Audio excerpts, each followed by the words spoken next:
My name is Ginger Wisnoski, and I teach first grade math, science, and social studies at Oberlin Elementary in Allen Parish. What truly drives me as a teacher is teaching every child every day. I'm passionate about building strong relationships with my students, helping them feel seen and heard and valued every single day. I work hard to create an environment where they feel safe to take risks, ask questions, and explore ideas.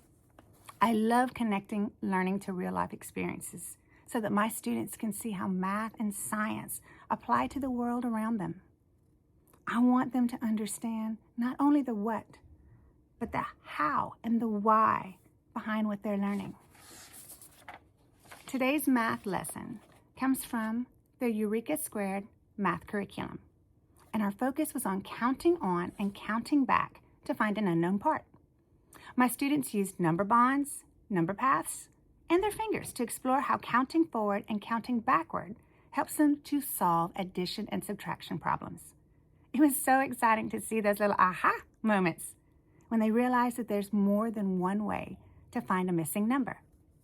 Our learning target for today was I can count on or count back to find a missing number in a math problem. Students showed success when they could identify the total, they could name the part that they already know, they could count on or count back to find the missing part, and explain how their strategy helped them solve the problem. Before this lesson, my students had practiced counting on and counting back. They practiced counting on to find totals. They explored number partners from 6 through 10, and they reasoned about true and false equations. Those earlier lessons helped them understand how addition and subtraction are related and prepared them to apply counting on and counting back to find unknown parts. This lesson continues my students' work with results unknown and part unknown problems. They find unknown parts and total in both word problems and equations. Students will be moving on from using level 2 strategies like counting all, counting on, and counting back to level 3 strategies, which involve forming easier yet equivalent problems. This progression helps students build deeper number sense and flexibility in their problem solving, aligning with the long-term goal of mathematical fluency and reasoning. Before teaching, I gathered materials like whiteboards, number bonds, number lines, and anchor charts showing how counting on and counting back connect to addition and subtraction. And because I have students who have autism or ADHD, I also use predictable routines and short movement breaks to keep everybody engaged and successful. In my classroom, everyone participates.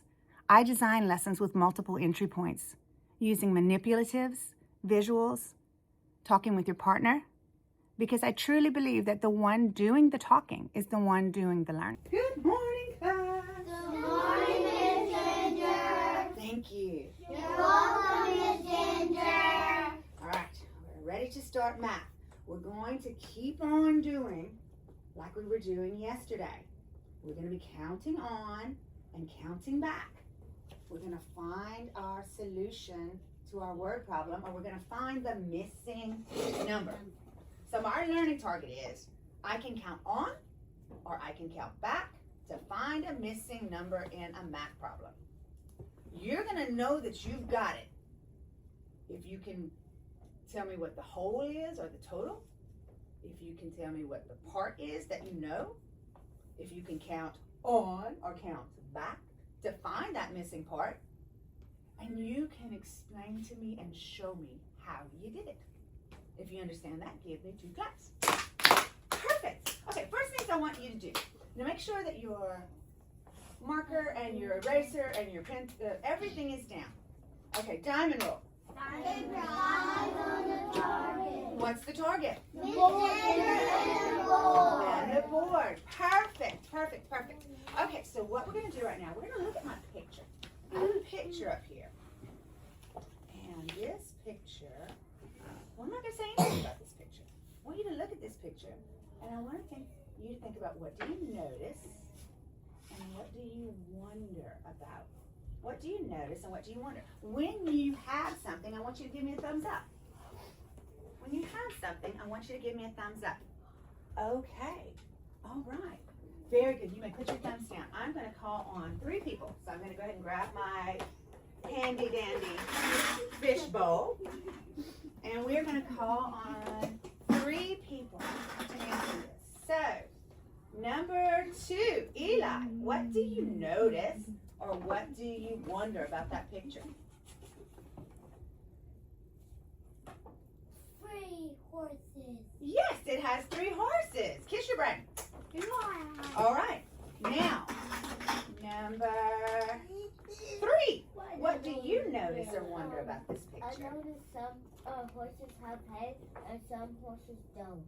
Okay, some horses have hay and some don't. Good job. All right, number 8. I'm not here. Okay. Number 4. They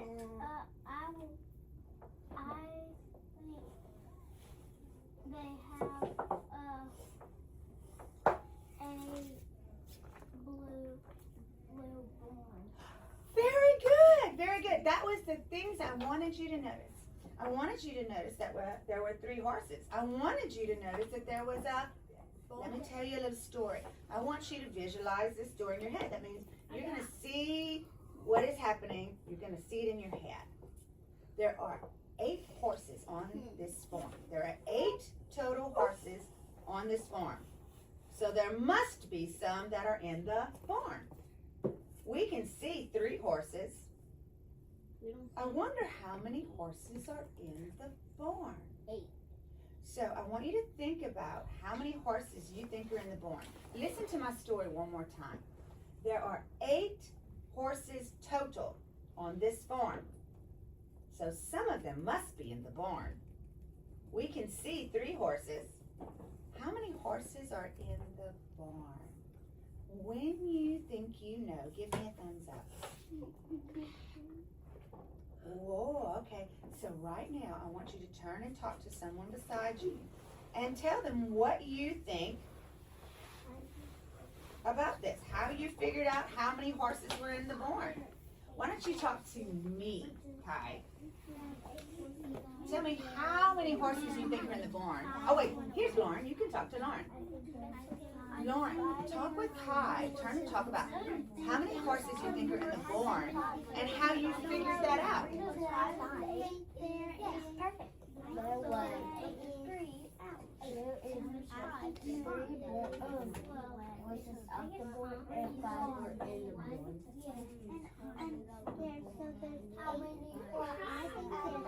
Ezra, did you talk with Maddie? Okay. When you are done talking, make your house. When you're done talking, make your house. Very good. Okay, go ahead and put your hands down. Wonderful. Leave everything where it is. Stand up. Stand up, please. I need you guys to take that. Jump up and down 10 times. 1, 2, 3, 4, 5, 6, 7, 8, 9, 10. And sit. Okay, I saw we had some wiggles that needed to get out. So now we got our wiggles out. You guys are amazing. You knew that they had the same parts and the same total. You knew you could count on or count back, and you found the missing number. And both ways told me how many horses were in the barn. Wonderful, wonderful, wonderful. Today, we're going to practice counting on and counting back to find an unknown part. I love the crisscross applesauce. You guys are fantastic with that. So I'm going to share something else with you. I'm going to share this with you. So you will notice on your plastic sleeve, you have this. Now this has a number bond and it has 2 number pads. Can you take that plastic sleeve and put it on top of your whiteboard? And then put it down and put your marker down and put your eraser down and put your eyes on the target. Right now, I'm going to be the target because I'm going to tell you another story. Listen carefully. Picture this story in your head. When we picture it in our head, we call it visualizing it. So visualize it in your head. This time, let's pretend there are 11 horses total. 6 are in the field and the rest are in the barn. How many horses are in the barn? Now let me say it again. This time, let's pretend there are 11 horses total. 6 are in the field and the rest are in the barn. How many horses are in the barn? Now, we're going to start figuring this out first by using a number bond. Do you all see a number bond on your plastic sleeve? Yes. Yes. Okay, so let's start with the first thing. What would we do first? What do we know? What do we know? What do we know, Maddie? To circle 6. Well, we're going to do the number bond first. So what do we know, Maddie? So to fit the 6 in the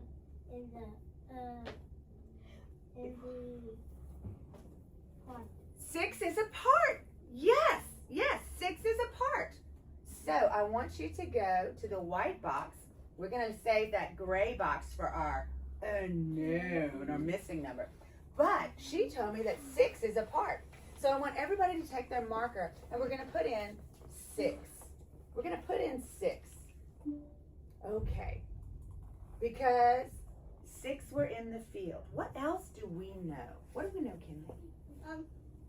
That 11 is our total. 11 is our total, yes. So we're going to put 11 in the box for the total. Everybody put 11 in the box for your total. The part or the total? The part. What is the part that we know? 6 is the part that we know. Very good. Come and circle 6 up here. Excellent. This is my debrief on the lesson for counting on and counting back to find an unknown part. Overall, I think my students did well learning the lesson objectives. They were able to identify the total, name the parts they knew, and count on or count back to find the missing number. It was exciting to see how confident they became once they recognized how these strategies connected to addition and subtraction. After the teaching portion of the lesson, the students worked independently on their problem set. Then we came back together for a whole group debrief. During that time, I invited volunteers to share their work and explain their thinking. As a class, we discussed several reflection questions like, what did you notice about this work? What steps did the student take? Why can we count on or count back to find the unknown part? What's the difference between counting on and counting back? And why is counting on a more efficient strategy for solving this problem? Those discussions were powerful because students were not just solving the problems. They were thinking and talking like mathematicians. They were learning to explain their reasoning, listen to others, and see that there's often more than one way to find a solution. Afterwards, students completed an exit ticket so I could check their understanding. When I reviewed their work, I found that 9 out of 12 students were successful in applying this skill. I used that data to plan small group instruction for the 3 students who need a little more support. Next time I teach this lesson, I plan to use more manipulatives to make the concept even more concrete.